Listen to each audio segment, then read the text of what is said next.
Well, there are a lot of flaws in the judicial system. I think we could probably do without elections of judges. That creates problems.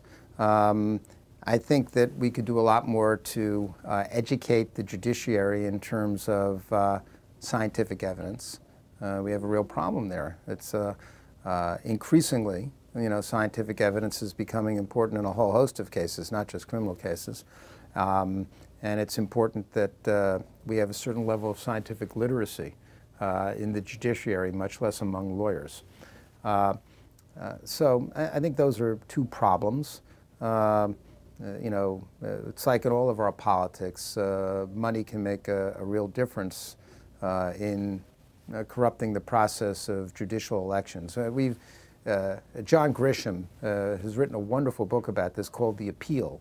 It's very quick reading, but it's very troubling. There have been a number of judicial elections for highest appellate courts in this country where moneyed interests have been able to basically go after certain judges. They're really interested in their, corporate cases or maybe some tort reform case, but they're able to make some kind of ruling in a criminal case or something else look very scary to the electorate.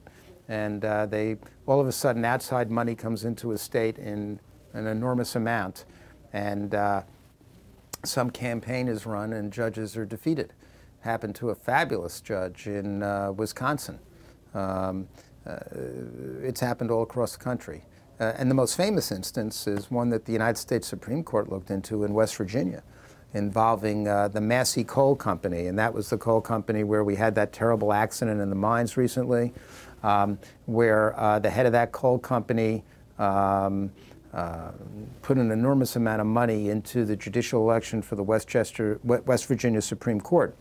And then the judge who was the beneficiary of this, sat on the case. And the United States Supreme Court actually ruled in this case that that had an appearance of impropriety. We know it when we see it, and reversed the decision in that case. So that's remanded it for reconsideration. That's a very, very extreme example, but unfortunately, I think a lot of that is going around the country. And I know that Sandra Day O'Connor, for example, feels very, very strongly about judicial elections being a real problem, and there's probably a lot of different kinds of merit systems that should be considered across the country.